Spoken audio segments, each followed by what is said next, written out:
श्रीगुरुभ्यो नमः। गुरुर्ब्रह्मा गुरुर्विष्णु गुरुर्देवो महेश्वरः। गुरुसाक्षात् परब्रह्म तस्मै श्रीगुरवे नमः।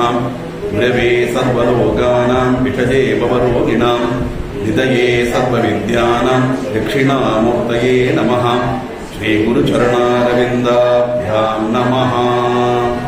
सिन्दूरारुणविग्रहां त्रिनयनां माणिक्यमौलिस्फुरते तारानायकशेखरां स्मितमुखीं आपीनवक्षोरुहां पाणिभ्यामणिपूर्णरत्नचषकं रक्तोत्पलं बिभ्रतीं सौम्यां रत्नगणसहस्रचरणां ध्यायेत् परामम्बिकाम्.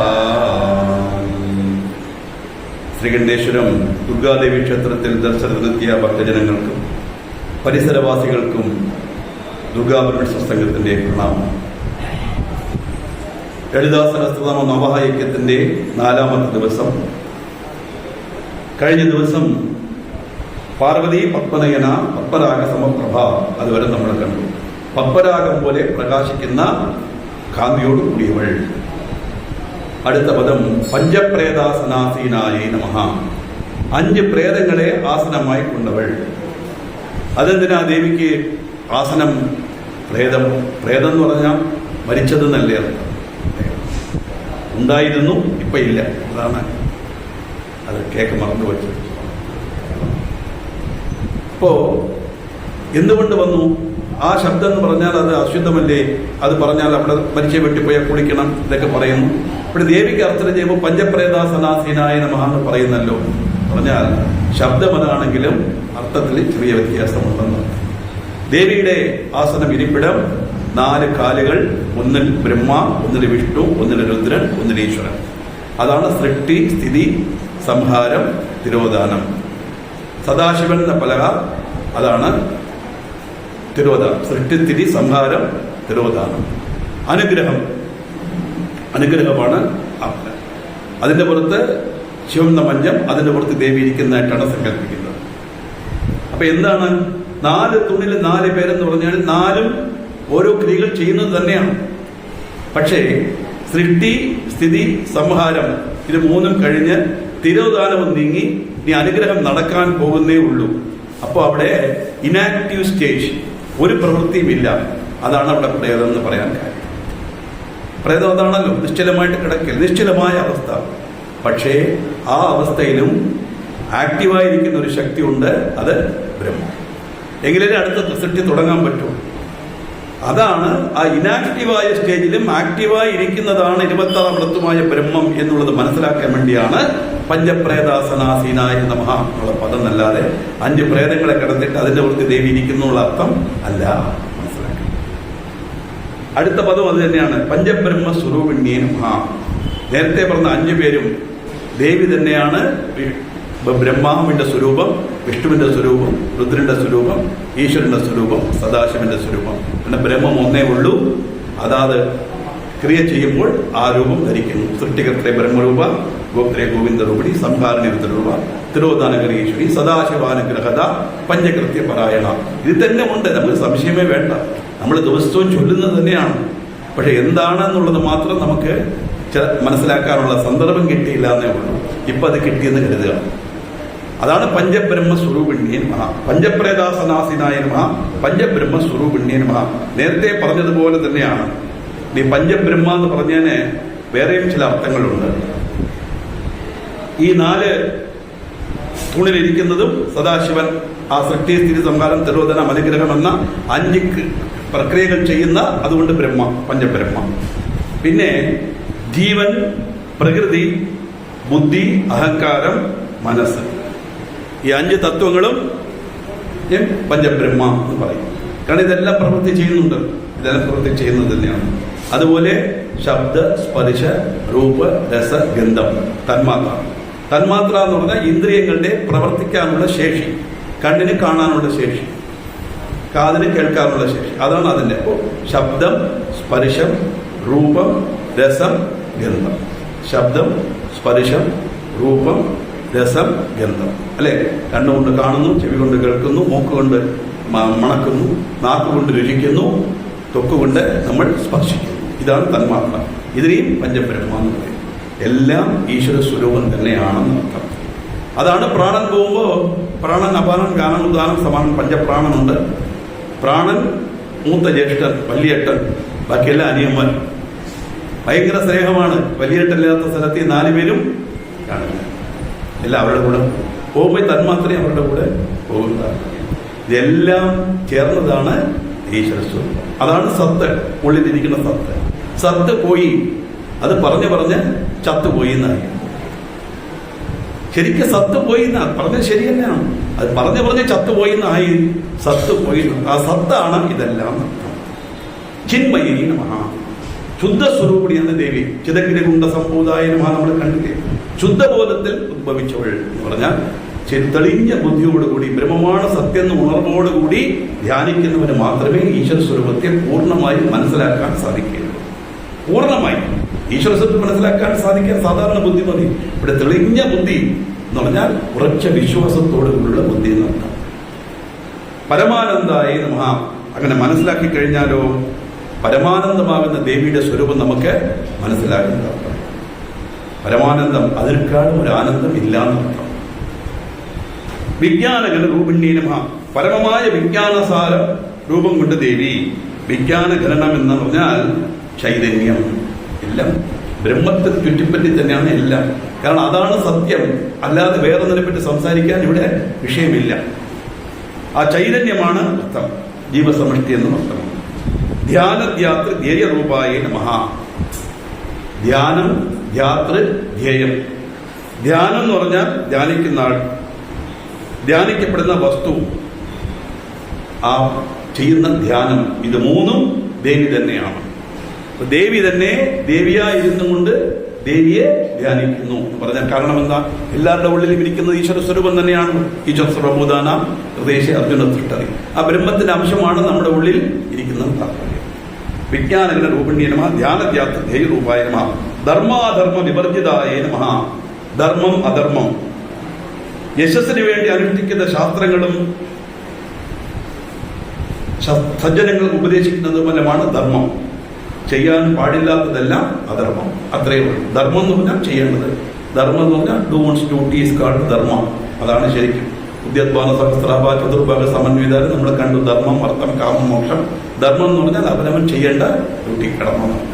ഈ ധർമ്മവും അധർമ്മവും ഒന്നും ദേവിയെ ബാധിക്കുന്നില്ല. അതിനെല്ലാം അതീതമാണ് ഈശ്വര സ്വരൂപം. കാരണം ഈ ധർമാധർമ്മങ്ങളെല്ലാം മായക്കുള്ളിലുള്ള 25ാമത്തെ തത്വത്തിന് താഴെയുള്ള നമ്മളെപ്പോലുള്ള മനുഷ്യർക്കും മറ്റ് ജീവികൾക്കും എല്ലാത്തിനും ഉണ്ട് ധർമ്മമുണ്ട്, അധർമ്മമുണ്ട്, എല്ലാത്തിനും ഉണ്ട്. ഒരു നായ് അത് യജമാനെ സംരക്ഷിക്കണം, അതാണ് അതിന്റെ ധർമ്മം. അല്ലാതെ 2 ബിസ്ക്കറ്റ് കിട്ടിയ കള്ളനകത്ത് വിട്ട് കഴിഞ്ഞാൽ അത് അധർമ്മം. ചെറിയൊരു എക്സാമ്പിൾ. എല്ലാത്തിനും ഉണ്ട്. ചെയ്യേണ്ടത് ധർമ്മം, ചെയ്യാൻ പാടില്ലാത്തത് അധർമ്മം. ചെയ്യേണ്ടതെന്നോ ചെയ്യാൻ പാടില്ലാത്തതോ എന്നോ ഉള്ള വസ്തുതയെന്നോ ഇല്ലാത്തതാണ് ഈശ്വര സ്വരൂപം. ധർമാധർമ്മ വിവർജിതായ നമഃ. വിശ്വരൂപായ നമഃ. പ്രപഞ്ച സ്വരൂപിണിയാണ് ദേവി. വിശ്വം മുഴുവൻ ദേവി അവതരിക്കുന്നത് തന്നെയാണ്. വിശ്വരൂപത്തിലിരിക്കുകയാണ്. കാരണം എന്താ? ഉള്ള ചൈതന്യത്തിന്റെ റിഫ്ലക്ഷൻ. കണ്ണാടിൽ കാണുമ്പോൾ വിശ്വം ദർപ്പണ ദൃശ്യമാണ് നഗരീതുല്യ നിജാന്തർഗതം ദക്ഷിണാമുഖ്യ സ്തോത്രത്തിൽ പറയുന്നതാണ്. വിശ്വരൂപ ജാഗരണി. ജാഗ്രാവസ്ഥയിലിരിക്കുന്ന ദേവിക്ക് നമസ്കാരം. ജാഗ്രാവസ്ഥയിലിരിക്കുന്ന ജീവന് 3 അവസ്ഥയുണ്ട്. ജാഗ്രാവസ്ഥ, സ്വപ്നാവസ്ഥ, സുഷുപ്താവസ്ഥ. ജാഗ്രാവസ്ഥ എന്ന് പറഞ്ഞാൽ ഉണർന്നിരിക്കുന്ന അവസ്ഥ. ഇപ്പോ കണ്ണകാത മൂക്ക നാക്ക ഇന്ദ്രിയങ്ങളും മനസ്സും എല്ലാം പ്രവർത്തിക്കും. ഇതാണ് ജാഗ്രാവസ്ഥ. സ്വപ്നാവസ്ഥ എന്ന് പറഞ്ഞാലോ ഇന്ദ്രിയങ്ങളെല്ലാം അടങ്ങും, മനസ്സ് മാത്രം ചലിച്ചുകൊണ്ടിരിക്കും. അതാണ് സ്വപ്നം കാണുന്നത്. ഈ സ്വപ്നം എങ്ങനെ വരുന്നു ചോദിച്ചാൽ എപ്പോഴെങ്കിലും എന്തെങ്കിലും കണ്ടൊന്ന് ആഗ്രഹിച്ചിരിക്കും. അത് മനസ്സിനുള്ളിൽ കിടക്കും.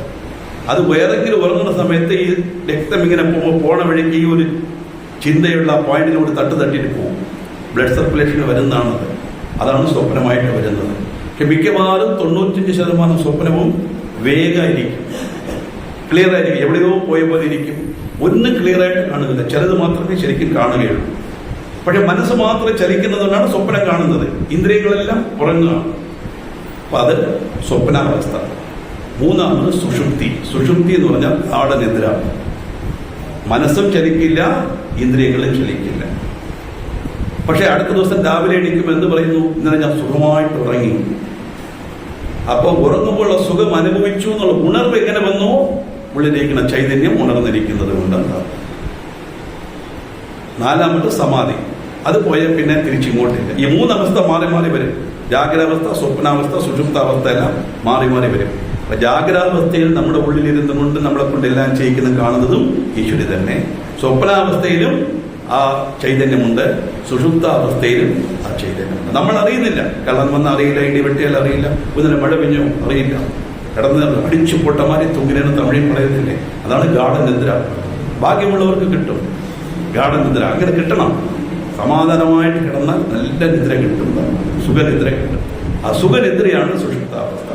പക്ഷേ ഈ മൂന്നവസ്ഥയിലും ഇരിക്കുന്നത് ഈശ്വര സ്വരൂപം. അതുകൊണ്ടാണ് അടുത്ത ദിവസം രാവിലെ ഇരിക്കുമ്പോൾ ഞാൻ സുഖമായി ഉറങ്ങി എന്ന് പറയാൻ കാര്യം.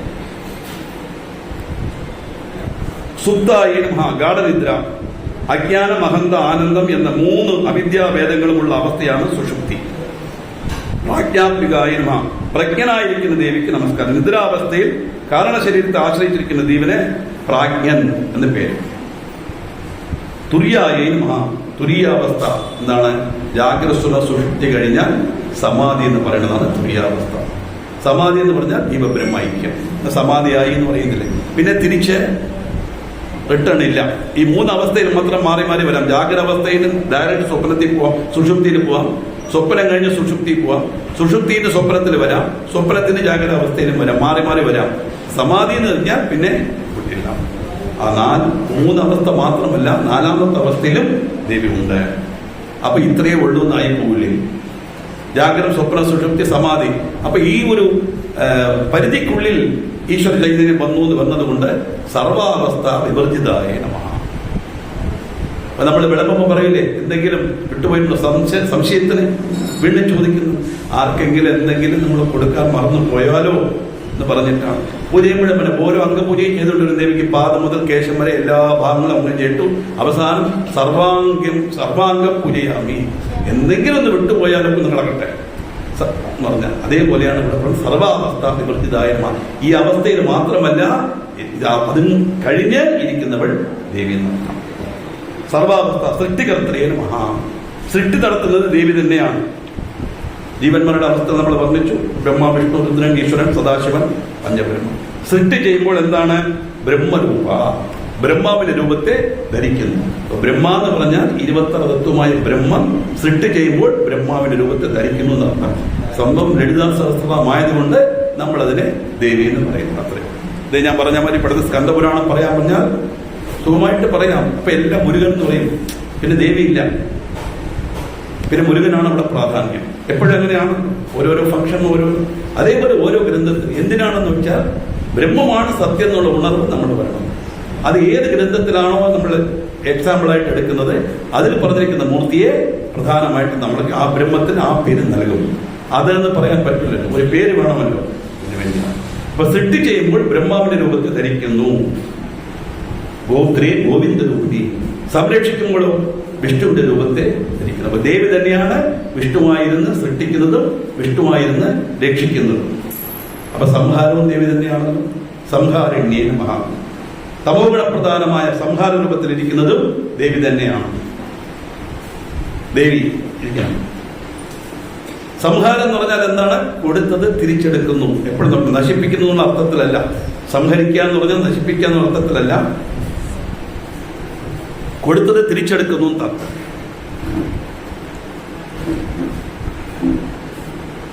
സംഹാരണ്യേ മഹാ. സംഹരിക്കുമ്പോൾ എന്താണ്? രുദ്രന്റെ രൂപത്തെ ധരിക്കും. സൃഷ്ടി ചെയ്യുമ്പോൾ ബ്രഹ്മാവിന്റെ രൂപം, സ്ഥിതി ചെയ്യുമ്പോൾ വിഷ്ണുവിന്റെ രൂപം, സംഹരിക്കുമ്പോൾ രുദ്രന്റെ രൂപം. ഒരേ ആള് തന്നെയാണ് അല്ലേ? ഒരു പെൺകുട്ടി ജനിക്കുമ്പോൾ മകൾ, അതിന് മുകളിൽ ഒരു ആണോ പെണ്ണോ ഉണ്ടെങ്കിൽ അനിയത്തി, താഴെയാണ് പിറക്കുന്നെങ്കിൽ ചേച്ചി അല്ലേ? വളർന്നു വന്ന് സ്കൂളിൽ പോയാൽ ഫ്രണ്ട്, ആരുടെയും ഫ്രണ്ടാവും.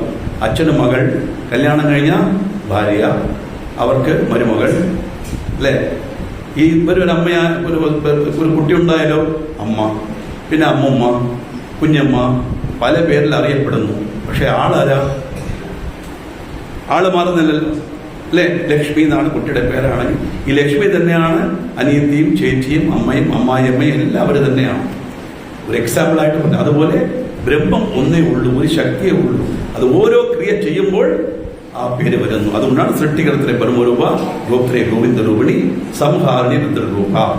സംഹാരങ്ങൾ തിരോധാനകരി ഈശ്വരി പറയുമ്പോൾ സൃഷ്ടികർത്തരെ ബ്രഹ്മരൂപ, ഗോത്രേ ഗോവിന്ദ രൂപിണി, സംഹാരണി രുദ്രരൂപ, തിരോധാനകരി ഈശ്വരി ചേർത്തു. തിരോധാന കരീശ്വരി എന്ന് പറയുന്നത് കരീശ്വരി ചേർത്തു.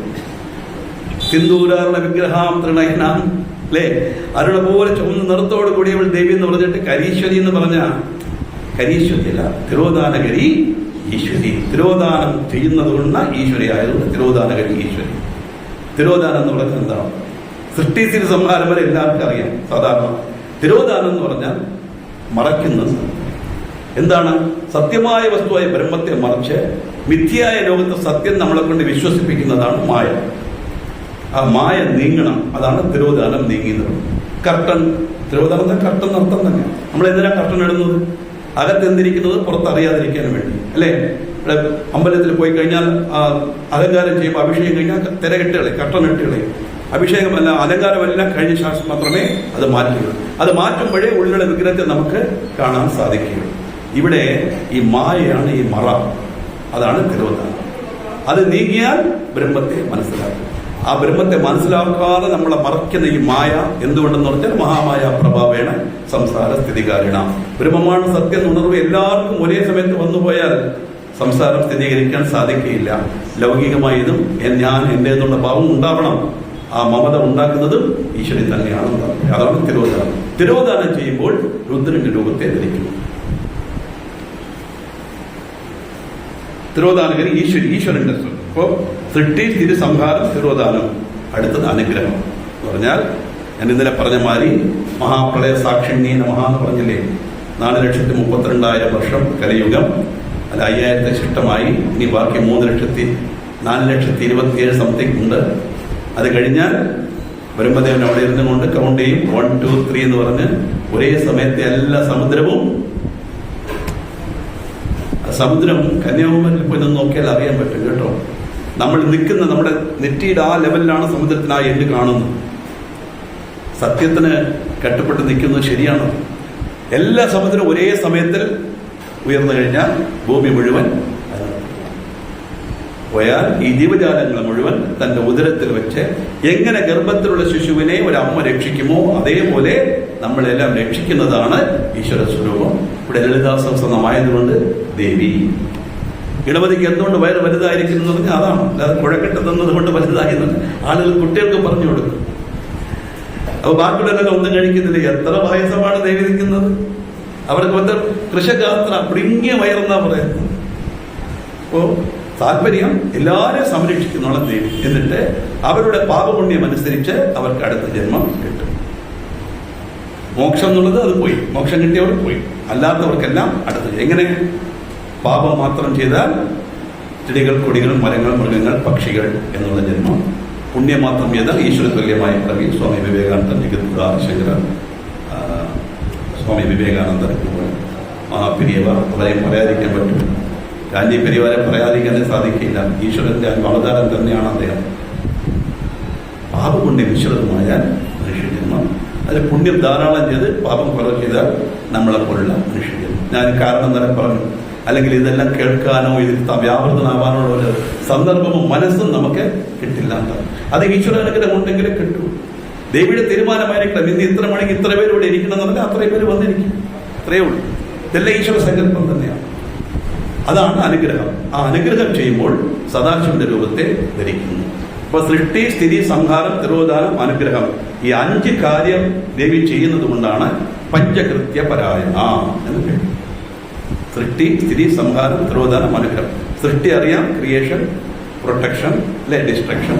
തിരോധാനം എന്ന് പറയുന്നത് മറയ്ക്കുന്നത്, അനുഗ്രഹം എന്നുള്ളത് പ്ലസ് അടുത്ത തിരോധാനഗരിയും സദാശിവാനും അനുഗ്രഹദായനമ പഞ്ചകൃത്യപരായണായ നമഃ. ഈ 5ഉം ചെയ്യുന്നുണ്ട് ദേവിയെ പഞ്ചകൃത്യപരായണ. ഈശ്വരി തന്നെയാണ് ഇതെല്ലാം ചെയ്യുന്നതെന്ന് പറഞ്ഞാൽ ബ്രഹ്മമാണ്. ബ്രഹ്മം ശക്തി ഒന്നേ ഉള്ളൂ. അതാണ് ബ്രഹ്മാവിൻ്റെയും വിദ്യൻ്റെയും അതാത് പ്രക്രിയ ചെയ്യുമ്പോൾ അതിൽ വരും. ആളങ്ങനെയാണല്ലോ, ആദ്യം ജോയിൻ ചെയ്യുമ്പോൾ ക്ലർക്കാവും. അതേ ആൾ തന്നെ അടുത്ത പ്രൊമോഷൻ കിട്ടി കഴിഞ്ഞാൽ ഓഫീസർ, പിന്നെ സീനിയർ മാനേജർ, ചീഫ് മാനേജർ, അങ്ങനെ പോയി ജനറൽ മാനേജർ, MD വരെ ആവും. ആളത് തന്നെയാണല്ലോ. ആ ശക്തി ഒന്നേ ഉള്ളൂ. അത് ക്രിയേറ്റ് ചെയ്യുമ്പോൾ ആ പേര് വരുന്നു. അത് 5 ദേവി തന്നെ എന്നുള്ളതാണ് നമ്മളിവിടെ മനസ്സിലാക്കണം. ഭാനുമണ്ഡല മധ്യസ്ഥായ നമഃ. സൂര്യമണ്ഡല മധ്യത്തിൽ സ്ഥിതി ചെയ്യുന്നവൾ. സൂര്യമണ്ഡലം എന്ന് പറഞ്ഞാൽ എന്താണ്? സൂര്യൻ എന്ന് പറഞ്ഞാൽ നമ്മുടെ ആത്മാ. ഉടൻ അങ്ങനെ കരുതിക്കൊള്ളും. ചന്ദ്രൻ എന്ന് പറഞ്ഞാൽ മനസ്സാണെങ്കിൽ സൂര്യൻ ആത്മാ. ഇതുമല്ല അതുമല്ല, ഈ സൂര്യനുമല്ല ഈ ചന്ദ്രനുമല്ല, ആത്മസ്വരൂപത്തിൽ ആത്മസ്വരൂപമായിരിക്കുന്നവൾ ദേവി. ഭൈരവിയെ നമഃ. ഭൈരവൻ എന്ന് പറഞ്ഞാൽ പരമേശ്വരൻ. ഭൈരവി എന്ന് പരമേശ്വരന്റെ ശക്തി, പരിഹാരം. ഭഗമാലിന്യേ നമഃ. ഐശ്വര്യമാകുന്ന മാലയണിഞ്ഞവൾ ദേവി. ഭഗം എന്ന് പറഞ്ഞാൽ എന്താണ്?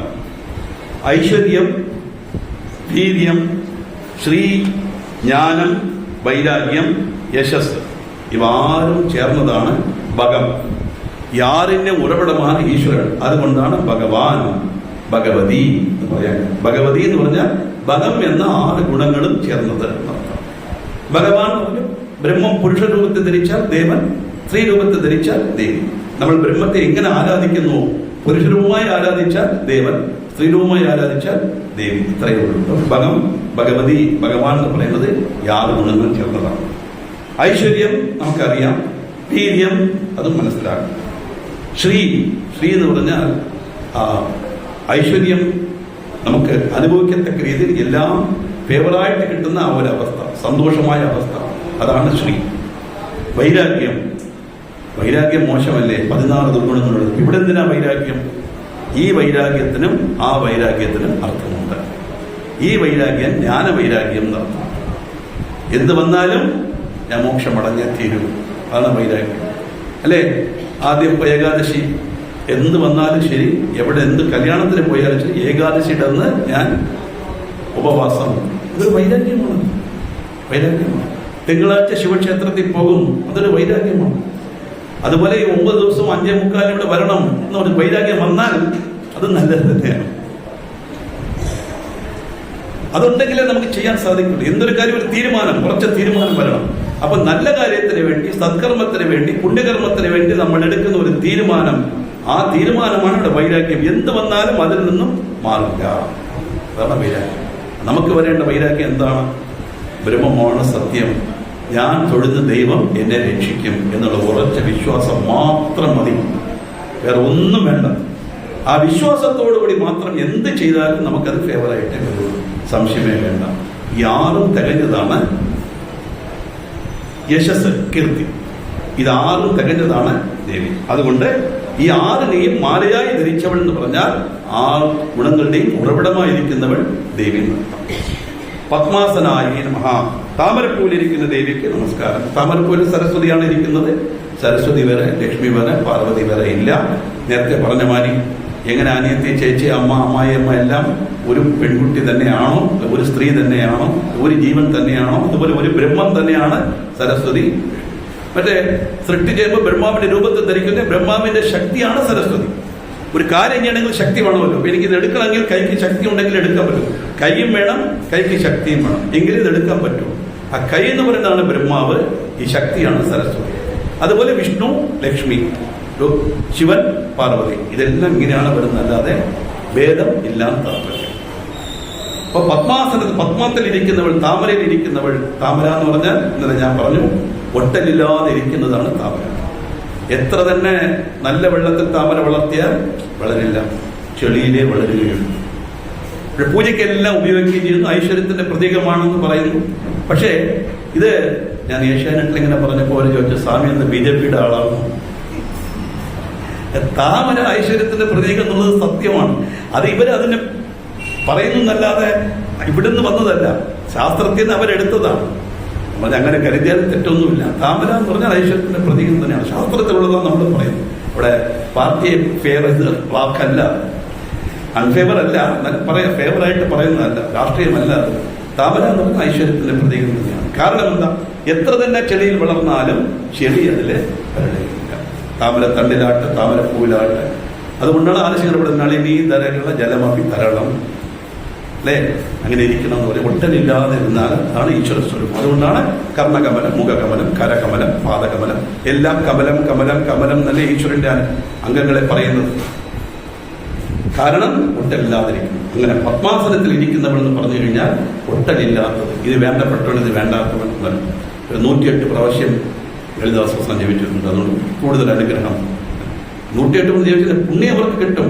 ദേവിയുടെ മുമ്പിൽ വരുന്ന എല്ലാവരും ഒന്ന് തന്നെയാണെന്ന്. ആ വ്യത്യാസമില്ല. ആരോടും ഒരു അറ്റാച്ച്മെന്റും ഇല്ല, ആരോടും ഒരു ഡിറ്റാച്ച്മെന്റും ഇല്ല. അതാണ് ഈശ്വര സ്വരൂപം. ഭഗവത്ഗീ നമഃ, ഭഗവതിക്ക് നമസ്കാരം. നേരത്തെ പറഞ്ഞത് തന്നെ ഭഗം എന്ന ഗുണമുള്ളത് കൊണ്ട് ഭഗവതി. പത്മനാഭ സഹോദരി നമഃ, മഹാവിഷ്ണുവിന്റെ സഹോദരിയാണ് ദേവി എന്ന് പറയും. അത് അർദ്ധനാരീശ്വരർ വരുമ്പോൾ അതിൽ വലിയ കഥ വരും. ഉന്മേഷ നിമിഷോത്പന്ന വിമന്ന ഭുവനാവള്ളി നമഃ.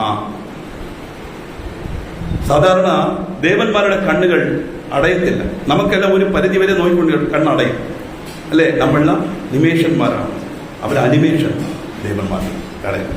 അങ്ങനെയാണ് ഈ അമൃത് പാലാഴി കടയുമ്പോൾ അമൃത് വന്നപ്പോൾ 2 പേര് ദേവന്മാരുടെ വേഷമിട്ട് അവരുടെ കൂടെ ഇരിക്കും 2 അസുരന്മാർ. ഇപ്പൊ സൂര്യനെ ചന്ദ്രനെ കാവൽ നിർത്തിയിരിക്കുകയാണ്, അസുരന്മാരുടെ മകത്ത് വരാതിരിക്കാൻ. 2 പേർ വേഷം മാറി നിന്നു. അവരിങ്ങനെ നോക്കിക്കൊണ്ട് വന്നു. നമ്മുടെ പ്രൈം മിനിസ്റ്റർ വന്നു കഴിഞ്ഞാൽ ബ്ലാക്ക് ആയിട്ട് ഇങ്ങനെ നോക്കൂലേ, കറുപ്പ് കണ്ണാടി ഇട്ടുകൊണ്ടിരിക്കും, പക്ഷെ അവരുടെ നോട്ടം മുഴുവൻ ഇങ്ങനെ പോകും. അതുപോലെ ഇവർ നോക്കിക്കൊണ്ടിരുന്നപ്പോൾ ഈ 2 എണ്ണം മാത്രം കണ്ടില്ല പോകുന്നു. അപ്പോൾ മനസ്സിലായി ദേവന്മാരല്ല പറഞ്ഞു. അങ്ങനെയാണ് അവരെ കണ്ടുപിടിക്കുന്നത്. കാരണം എന്താ? ദേവി കണ്ണ് തുറന്നിരുന്നാൽ ഈ ലോകം നിലനിൽക്കും, കണ്ണടച്ചാൽ ലോകം അസ്തമിക്കും എന്ന് പറഞ്ഞാൽ ഒരു ലോകത്തെ സൃഷ്ടിച്ച് രക്ഷിച്ച് സംഹരിക്കുന്നത് കണ്ണടച്ച് തുറക്കുന്നത് പോലെയാണ് ദേവിക്ക് എന്നർത്ഥം. ദേവി എന്ന് പറഞ്ഞാൽ ബ്രഹ്മം. അതുകൊണ്ട് എങ്ങനെ ഞാൻ സൃഷ്ടിച്ച ലോകം പെട്ടെന്ന് നശിച്ചു പോകുമോ എന്ന് ഭയന്നോ ആണോ ദേവിയുടെ കണ്ണുകൾ അടയാതിരിക്കുന്നത് എന്നാണ് വ്യാഖ്യാനത്തിൽ പറയുന്നത്. ദേവന്മാർക്കെല്ലാം അനിമേഷനാണ്. അതുകൊണ്ട് ഉന്മേഷ നിമിഷോത്പന്ന വിപന്ന ഭുവനാവള്ളി നമഃ. ലോകങ്ങളുടെ ഉത്പത്തി ലയകാലം ദേവിക്ക് നുടിയുടെ മാത്രമാണെന്നർത്ഥം. സഹസ്രശീർഷ വദനായി നമഃ. അനേകം ശിരസ്സുകളും മുഖങ്ങളും ഉള്ളവൾ ദേവി. സഹസ്രാക്ഷേ നമഃ. 1000 കണ്ണുകളുള്ളവൾ ദേവി. ഇത് കണക്ക് നോക്കിയാൽ ശരിയാവില്ലല്ലോ. ആവുമോ? 1000 മുഖമാണെങ്കിൽ എത്ര കണ്ണ് വേണം? 2000 മുഖം കണ്ണ് വേണം. അപ്പൊ 1000 മുഖം 1000 കണ്ണെന്ന് പറഞ്ഞാൽ ദേവി എന്നിട്ട് ഒറ്റ കണ്ണിയാണ്. ഈ 1000 എന്ന് പറയുന്നത് പ്രഭാവത്തെ കുറിക്കുന്നു. ഈ കോടി, സഹസ്രം, 1000 ഇന്നലെ ഞാൻ പറഞ്ഞ മാതിരി ലക്ഷക്കണക്കിന് ആളുകൾ വന്നിരുന്നു. എങ്ങനെ? കല്യാണത്തിന് പോയി 10,000 കണക്കിന് ആളുകൾ, 10,000 പേരെ ഉൾക്കൊള്ളുന്ന ഒരു കല്യാണ മണ്ഡപം ഇന്ത്യയിൽ ഇതുവരെ ഇല്ല എന്നാണ് എൻ്റെ അഭിപ്രായം. തിരുവനന്തപുരത്തില്ല, ഷുവറാണ്. നമ്മളിന്ന് ഒരുപാട് എണ്ണിത്തിട്ടപ്പെടുത്താൻ പറ്റൂല, അൺകൗണ്ടബിൾ. അതിന് 10,000 എന്ന് പറയുന്നു. അതുപോലെയാണ് ഇവിടെ സഹസ്രാക്ഷേ, സഹസ്ര 10,000 സഹസ്രാക്ഷേനമ, സഹസ്ര പതേനമ. 1000 മുഖം, 1000 കണ്ണ്, 1000 പാദം. ഇങ്ങനെയാണ് പറഞ്ഞിരിക്കുന്നത്. ഈ 1000 എന്ന് പറയുന്നത് എണ്ണിത്തിട്ടപ്പെടുത്താൻ പറ്റാത്തത് എന്നർത്ഥം. രണ്ടാമത് എങ്ങും നിറഞ്ഞിരിക്കുന്നതാണ് ഈശ്വര സ്വരൂപം എന്ന് പറഞ്ഞു. അപ്പൊ എത്ര മുഖം എന്ന് പോലും നമുക്ക് പറയാൻ സാധിക്കില്ല. എല്ലാ സ്ഥലത്തും കടാക്ഷ വീക്ഷണങ്ങൾ ഉള്ളതാണ്. ഈശ്വര സ്വരൂപം എങ്ങനെ നിറഞ്ഞിരിക്കുന്നു? 3 എക്സാമ്പിൾ. കുടത്തിൽ മണ്ണ്, കുണ്ടലത്തിൽ സ്വർണം, മുണ്ടിൽ നൂല്. അതെപ്പോഴും ഓർമ്മിച്ചോളൂ. ഈശ്വര സ്വരൂപം വ്യാപൃതമായ വ്യാപിനീ നമഃ എന്ന് പറഞ്ഞു വരുമ്പോൾ അതിൽ ഇത് തന്നെ വരുന്നു. വിശ്വം വിഷ്ണു ഷഡ്കാരോ എന്ന് പറഞ്ഞ അത് മൊത്തം തന്നെ അത് തന്നെ. വ്യാപനാശീലമുള്ളവൻ വിഷ്ണു എന്ന് പറഞ്ഞാൽ വ്യാപനാശീലമുള്ളവൻ, എങ്ങും വ്യാപിച്ചിരിക്കുന്നത് ഈശ്വര സ്വരൂപം. സഹസ്രശീർഷ പദനായ നമഃ, സഹസ്രാക്ഷേ നമഃ, സഹസ്രപദേ നമഃ. ഇത് 3ഉം ശ്രുതിഗീതത്തിൽ ബ്രഹ്മത്തിന്റെ വർണ്ണനയാണ് ഉൾക്കൊള്ളുന്നത്. ബ്രഹ്മത്തിന് രൂപമില്ല, നിറമില്ല, മണമില്ല. ഈ പ്രപഞ്ചം മുഴുവൻ ബ്രഹ്മത്തിൽ അടങ്ങിയിരിക്കുന്നതാണ്. അതുകൊണ്ട് എണ്ണിത്തിട്ടപ്പെടുത്താൻ പറ്റാത്ത മുഖങ്ങൾ, അത്രയും കണ്ട് കണ്ണുകൾ, അത്രയും കണ്ട് കാലുകൾ എന്നൊക്കെ പറയുന്നത് അതിന്റെ പ്രഭാവത്തെ കാണിക്കുന്നതല്ലാതെ 1 followed by 0s അല്ല എന്ന് മനസ്സിലാക്കണം.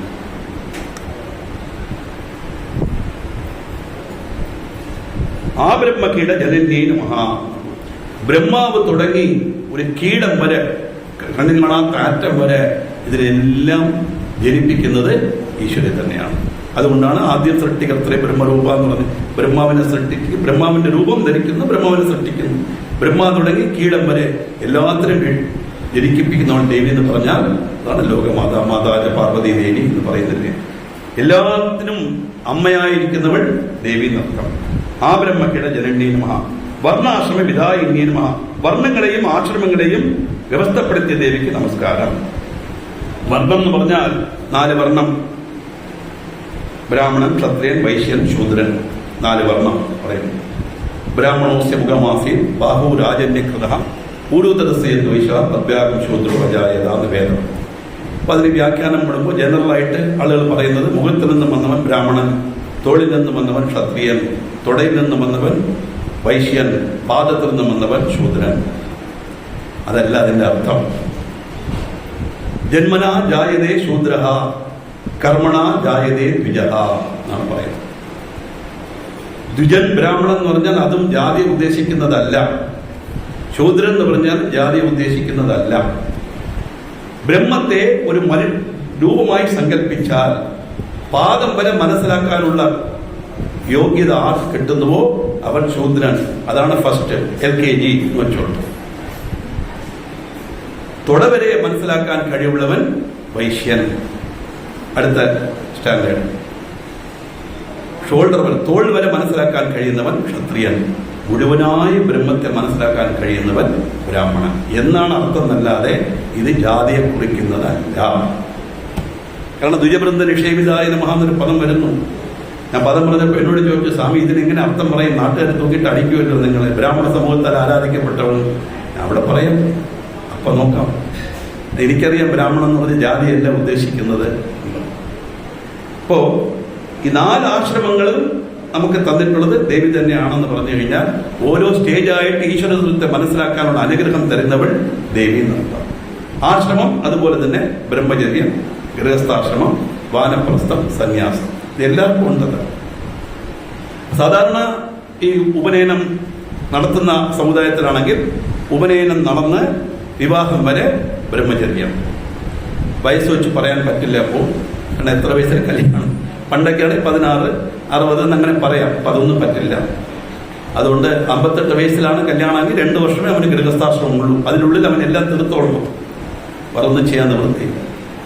ആ ഉപനയനം കഴിഞ്ഞ് വിവാഹം വരെ ബ്രഹ്മചര്യം, വിവാഹം കഴിഞ്ഞാൽ 60 വരെ ഗൃഹസ്ഥാശ്രമം, 60 കഴിഞ്ഞാൽ 80 വരെ വാനപ്രസ്ഥം. അതാണ് ഷഷ്ട്യബ്ദ പൂർത്തി നമ്മൾ പറയുന്നത്.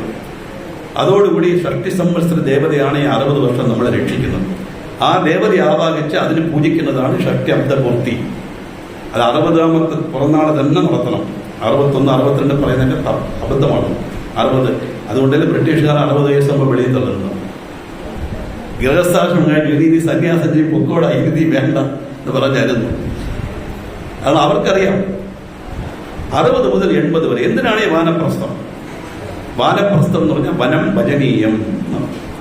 ഈശ്വര വിചാരത്തിൽ കുറച്ചായിട്ട് ഇൻവാൾവ്. കാരണം 60 വരെ അങ്ങനെ ചെയ്യാൻ പറ്റില്ല എന്ന് നമ്മുടെ ഋഷികൾക്കെല്ലാം അറിയാം.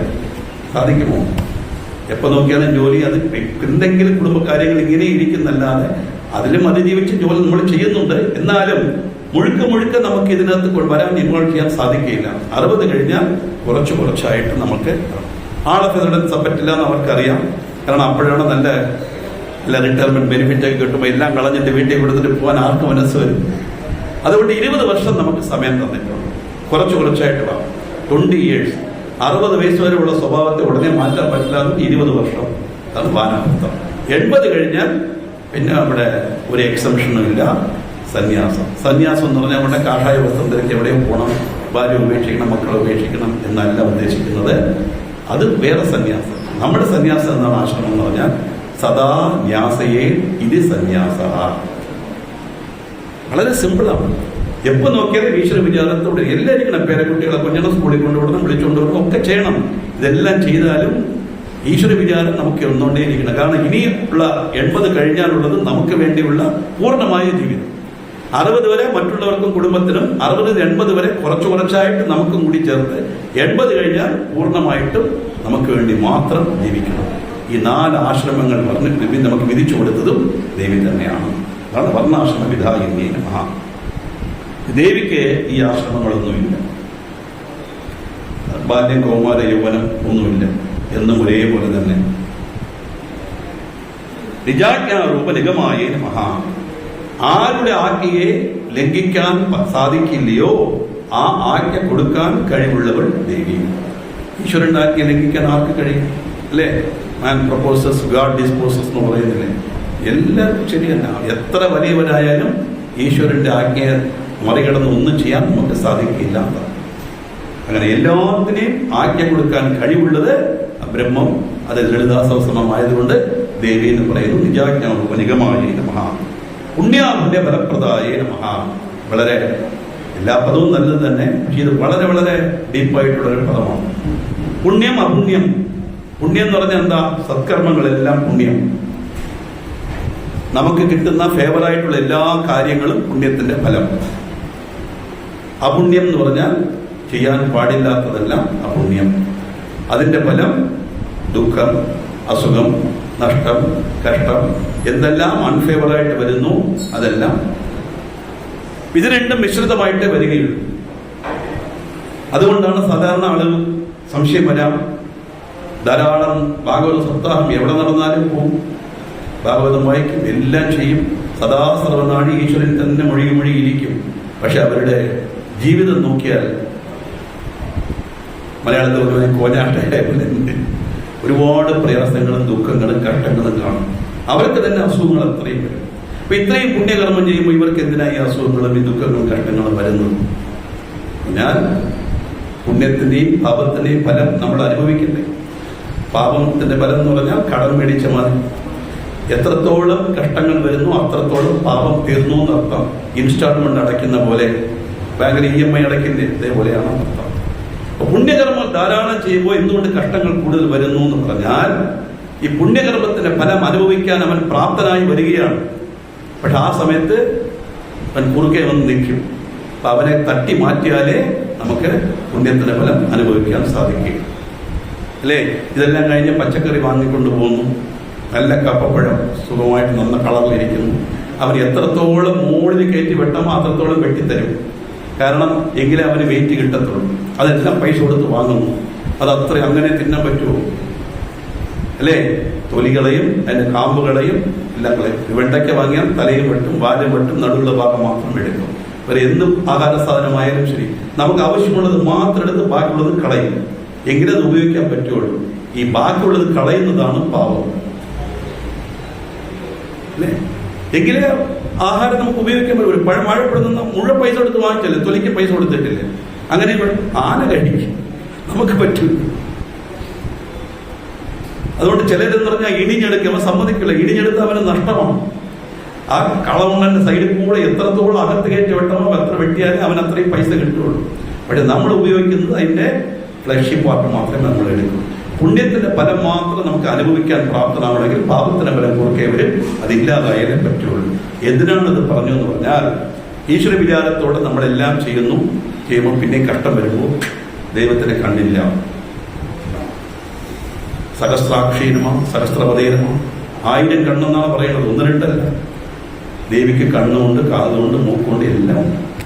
നമ്മളെല്ലാം പറഞ്ഞത് പാപനാസാദണ്ഡ വിരാജിതായനമ വക്രലക്ഷ്മി പരിവാഹ ചലമീന ബലോചനായനമ എന്ന് പറഞ്ഞിട്ട് കണ്ടില്ല എന്ന് പറഞ്ഞാൽ എന്താ അർത്ഥം? അപ്പോ ഈ പാപത്തിന്റെ ഫലം ദേവി തരുന്നതല്ല, പുണ്യത്തിന്റെ ഫലവും ദേവി തരുന്നതല്ല. ഇതെല്ലാം നമ്മൾ തന്നെ ഉണ്ടാക്കിയതാണ്. What we so we reap. നമ്മുടെ ചെയ്ത കർമ്മത്തിന്റെ ഫലമാണ് അതെല്ലാം. അപ്പം കഷ്ടം വരുമ്പോൾ മനസ്സിലാക്കണം, ഇത്രയും കടം നമുക്ക് തീർന്നു, എന്തായാലും അനുഭവിച്ചല്ലേ പറ്റൂ, പിന്നെ എന്തിനാ പുണ്യം ചെയ്യുന്നത്, പുസ്തകമെല്ലാം മുടക്കി വെച്ചേക്കെ ഒന്നും വായിക്കണ്ട എന്നൊരു തീരുമാനത്തിൽ വരരുത്. ഈ പുണ്യകർമ്മങ്ങൾ ചെയ്യുന്നത് കൊണ്ട് എന്താണ് ഗുണം ചോദിച്ചാൽ ഈ പാപത്തിന്റെ ഫലം അനുഭവിക്കാനുള്ള കഴിവ്, അത് തരണം ചെയ്യാനുള്ള സാമർഥ്യം എന്തെല്ലാം ഉണ്ടോ എല്ലാം. മെയിനായിട്ട് മനസ്സ്, ദൃഢമുള്ള മനസ്സായി. കാരണം അറിയണം, ഒരു കഷ്ടം വന്നാൽ ഇത് ഞാൻ ഉണ്ടാക്കി വെച്ചതാണ്, എന്റെ പാപത്തിന്റെ ഫലം ഞാൻ അനുഭവിക്കുന്നു, അത്രയേ ഉള്ളൂ. ആരെയും പഠിച്ചിട്ട് കാര്യമൊന്നും വെറുതെ പറയും. ഒരു പെൺകുട്ടി കല്യാണമായി വന്നു, 2 മാസം കഴിഞ്ഞ് അമ്മായിയപ്പം മരിച്ചുപോയ ഉടനെ കുട്ടിയെ കുറ്റം പറയും.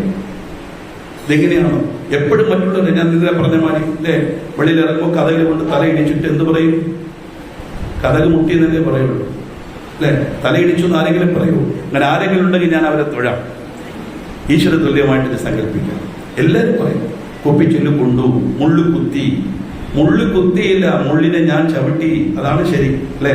മുള്ളെങ്ങനെ എന്റെ കാലിൽ കുത്തും? ഞാൻ ചവിട്ടിയത് കൊണ്ടല്ലേ കാലിൽ കയറിയത്. അത് മുള്ള എന്നെ കുത്തണമെങ്കിൽ ഈ സ്റ്റേജിലിരിക്കുന്ന എന്നെ അന്വേഷിച്ച് വന്ന് എന്റെ കാലിൽ വന്ന് കുത്തിയിട്ട് പോകണം, പാമ്പ് കുത്തുന്ന മാതിരി. അങ്ങനെ മുള്ളു കുത്തിയില്ല. പക്ഷെ എല്ലാം എന്ന് പറഞ്ഞാൽ മുള്ളിനാണ് കേട്, കതവിനാണ് കേട്, കുപ്പിച്ചിലിനാണ് കേട്. എല്ലാം പഠിക്കുന്നത് പോലെ നമ്മളെല്ലാം വേണ്ടാത്തനം ചെയ്ത് അതിനെ പട്ടം അനുഭവിക്കുമ്പോൾ എല്ലാം കൊണ്ട് അങ്ങനെ ആ തലയെ കൊണ്ട് വെച്ചു കൊടുക്കും. കഷ്ടമുള്ളവരോട് അവരും അമ്മയെ ഇത് രക്ഷിക്കണം, പ്രയാസമുണ്ട് പറയാം.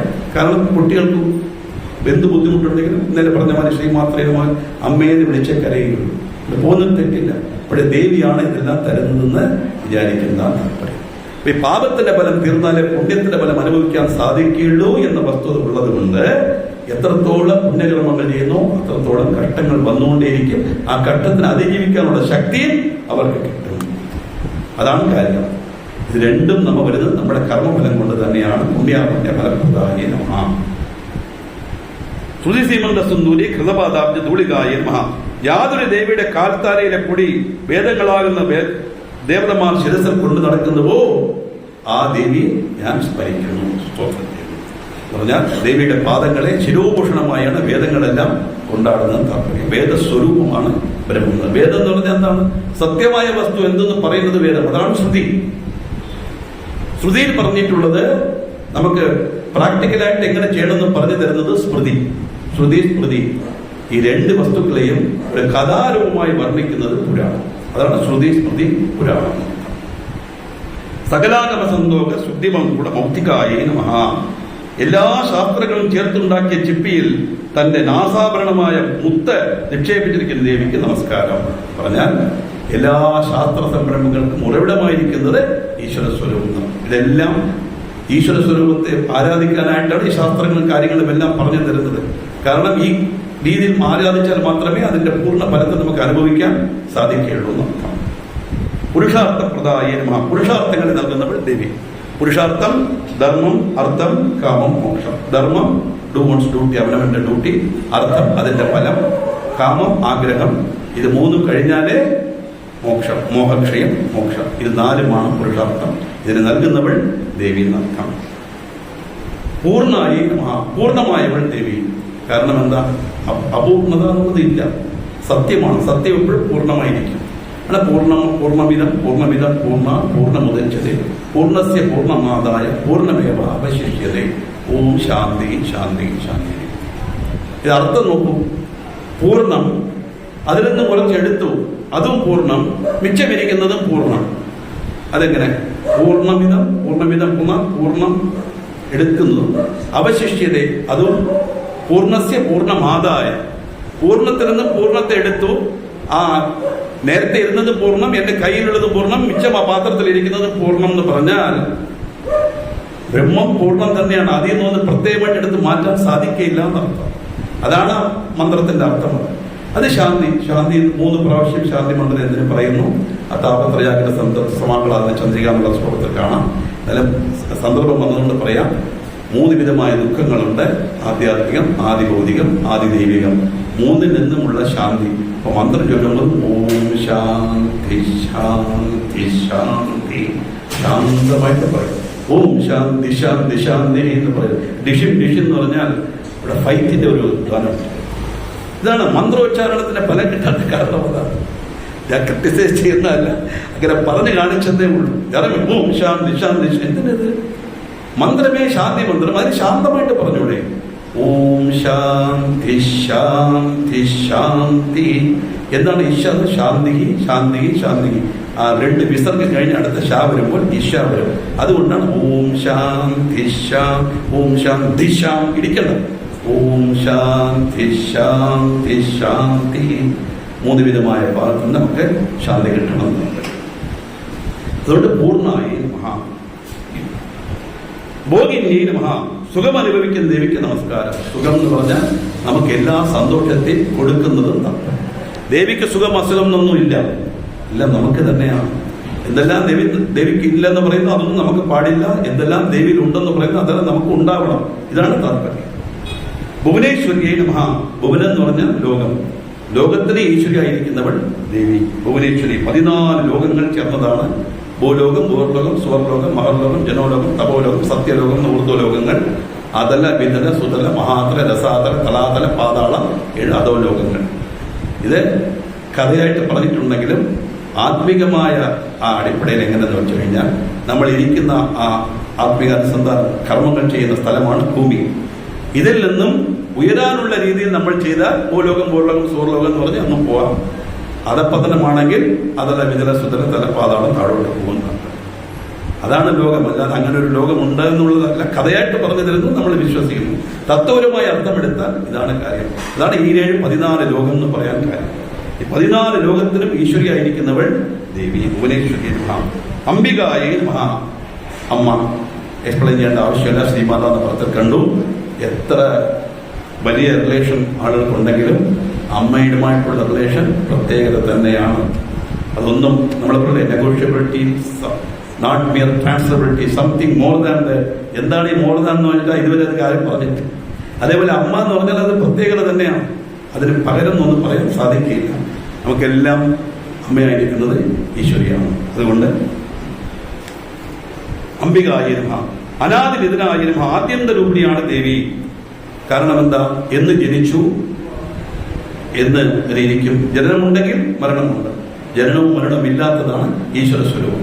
എന്ന് മുതൽ തുടങ്ങി എന്ന് വരെ ഉണ്ടെന്ന് പറയാൻ സാധിക്കില്ല. അതാണ് അനാദി എന്നർത്ഥം.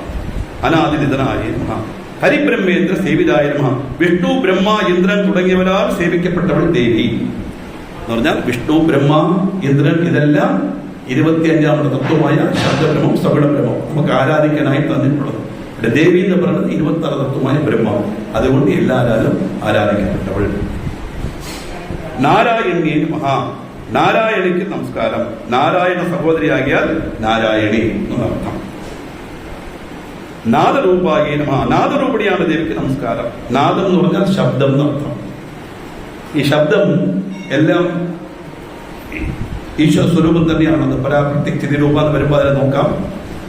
എങ്ങനെയാണ് ശബ്ദം വരുന്നത്, എവിടെ നിന്നാണ് വരുന്നത്, അത് ഓരോ ശബ്ദത്തിനും ഭാവമാറ്റം എങ്ങനെ വരുന്നു, അതിന്റെ പേരെന്താണെന്നൊക്കെ അതിൽ വരുന്നുണ്ട്. ഇവിടുന്ന് മനസ്സിലാക്കി നാദസ്വരൂപിണി. നാദം എന്ന് പറഞ്ഞാൽ ദേവി തന്നെയാണ്. അടുത്ത പദം നാമരൂപ വിവർജിതായ നമഃ. ഇതൊക്കെയാണ് ക്രിട്ടിസൈസ് ചെയ്യാൻ പറ്റുന്ന പദങ്ങളാണ് ഇതെല്ലാം. നാമരൂപമില്ലാത്ത ദേവി തന്നെ ഞാൻ സ്തോത്രം ചെയ്യുന്നു. ലളിതാ സഹസ്രനാമം, 1000 നാമം ചൊല്ലിട്ട് ഇവിടെ പറഞ്ഞ നാമരൂപം ഇല്ലാത്തവൾ ദേവി. അപ്പൊ പിന്നെ സരസ്വതി, ലക്ഷ്മി, സിന്ദൂരാള വിഗ്രഹാന്തരണ വിരൂപത്തേക്ക് വർണ്ണിച്ചത് എന്താണ് ചോദിച്ചാൽ നാമരൂപം ഇല്ലാത്തത് എന്താണ്? ബ്രഹ്മം. കാരണം എന്താ? സന്ദൃശേ തിഷ്ടതി രൂപമസ്യ ചക്ഷുഷാ പശ്യതി കശ്ചനൈനം കൃതാമനീഷ മനസ അഭികൃപ്തോ യേനം വിദുരമൃതാസ്തേ ഭവന്തി. ഋഗ്വേദത്തിലുള്ളതാണ്. അതിന് നിറമില്ല, മണമില്ല, രൂപമില്ല. ബ്രഹ്മത്തിന് മനസ്സിലാക്കാൻ വേണ്ടി പറയാം, ഇലക്ട്രിസിറ്റി പോലെ. ഇലക്ട്രിസിറ്റി ബ്രഹ്മം എന്നല്ല ഞാൻ പറയുന്നത്. ഇലക്ട്രിസിറ്റിയെ നമുക്ക് കാണാൻ പറ്റുമോ? അത് ഡിവൈസ് മൂലമായിട്ട് അതിന്റെ പ്രവർത്തനം അറിയുന്നുള്ളൂ. കറണ്ടിനെ ആർക്ക് കാണാൻ സാധിക്കും? ശരി, എന്നാൽ ഒന്ന് മണന്ന് നോക്കാൻ പറ്റുമോ? തൊട്ട് നോക്കാൻ പറ്റുമോ? നക്കി നോക്കാൻ പറ്റുമോ? അതുകൊണ്ട് ശബ്ദസ്പർശ രൂപരസ ഗന്ധം എന്ന 5 തന്മാത്രയുടെ പ്രവർത്തിക്കുന്ന കണ്ണ്, കാത്, മൂക്ക്, നാക്ക്, ത്വക്ക് എന്ന ഇന്ദ്രിയങ്ങളാൽ മനസ്സിലാക്കാൻ സാധിക്കാത്തതാണ് ബ്രഹ്മം. കാരണം അതിന് നിറമില്ല, മണമില്ല, രൂപമില്ല. ആ ബ്രഹ്മത്തെയാണ് ഇവിടെ നാമരൂപ വിവർജിതായ നമഃ എന്ന് പറയുന്നത്. അപ്പൊ നാമരൂപങ്ങളോടുകൂടി ഗണപതി തുടങ്ങി മഹാവിഷ്ണു വരെ അത്തര ദേവതാ സ്വരൂപമായിരിക്കുന്നതും ബ്രഹ്മം തന്നെ. ഇതിനെല്ലാം അതീതമായി നാമോ രൂപവും ഇല്ലാതെ സുപ്രീം പവറായിരിക്കുന്നതും ബ്രഹ്മം തന്നെ. അതാണ് അതിന്റെ അർത്ഥം. അതുകൊണ്ട് നാമരൂപ വിവർജിതായ നമഃ. ഹ്രീംകാരിയേ നമഃ. ഹ്രീം എന്ന അക്ഷരത്തിന്റെ രൂപത്തിലുള്ള ഹ്രീം എന്നുള്ളത് ദേവിയുടെ ബീജാക്ഷരമാണ്. ബീജാക്ഷര രൂപത്തിൽ ഇരിക്കുന്നവൾ എന്നർത്ഥം. ഹ്രീമത്യേ നമഃ. ലജ്ജാവതിയായ ദേവിക്ക് നമസ്കാരം. സത്കുലജാതകളും പതിവ്രതകളും ലക്ഷണമാണ് ലജ്ജ. ലജ്ജ എന്ന് പറഞ്ഞാൽ നാണം. നമ്മൾ സാധാരണ മനസ്സിലാക്കും. ശരിക്കും ലജ്ജ എന്നുള്ളതിന് വേറൊരു അർത്ഥം കൂടിയുണ്ട്. അനകൃത്യം ചെയ്യുമ്പോൾ അരുതേ എന്ന് പറയുന്നൊരു മനസ്സ് നമ്മുടെ ഉള്ളിലുണ്ടാകും ഈശ്വരാനുഗ്രഹം കൊണ്ട്. ആ മനസ്സാണ് ലജ്ജ. അല്ലേ? എന്തെങ്കിലും ഒരു നമ്മൾ പെട്ടെന്ന് നോക്കും, വേണ്ട നമുക്ക് എന്തിനെ അത് പോകണം. നമ്മൾ അറിയാണ്ട് തന്നെ സം പവർ വിൽ പുറകോട്ട് വലിക്കും. ഇതെല്ലാം ഈശ്വര കടാക്ഷം കൊണ്ട് കിട്ടുന്നതാണ്. ആപത്തി പോയി ചാടാതിരിക്കാൻ വേണ്ടിയിട്ടുള്ള ഇതാണ്.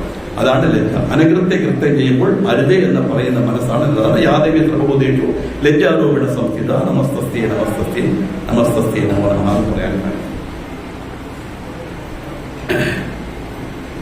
ഹൃദയായേ നമഃ. ഹൃദയത്തിൽ വസിക്കുന്നവൾ ദേവി. എല്ലാവരുടെയും മനസ്സിനുള്ളിൽ ഈശ്വര സ്വരൂപമുണ്ട്, ധ്യാനിക്കുന്നു. അതാണ് ആത്മാവ്, അത് തന്നെയാണ് ജീവൻ.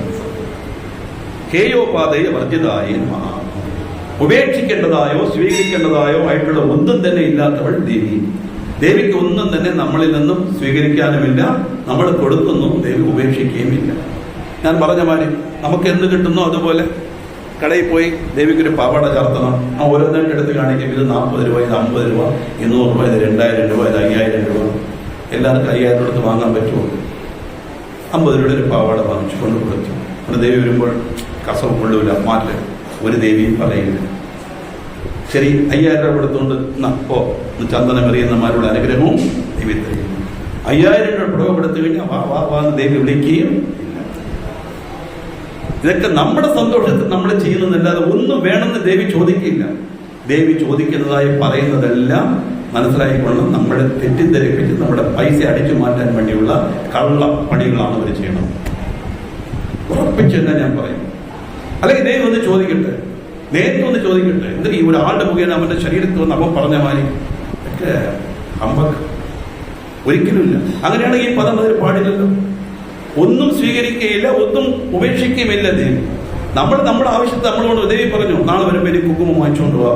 ഇതിൽ കുട്ടികൾ പറയും, അമ്മ എന്ന് വരുമ്പോൾ എനിക്ക് മറ്റേ വേണം, ബിസ്ക്കറ്റ് വേണം. കുട്ടികൾ പറയും അമ്മയോട്. പക്ഷെ അമ്മ കുട്ടികളോട് ഒരിക്കലും പറയൂ.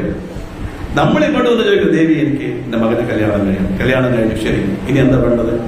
3 വർഷമായി കുട്ടി ചോദിച്ചെന്തായി? സംസാരിക്കുന്നില്ല.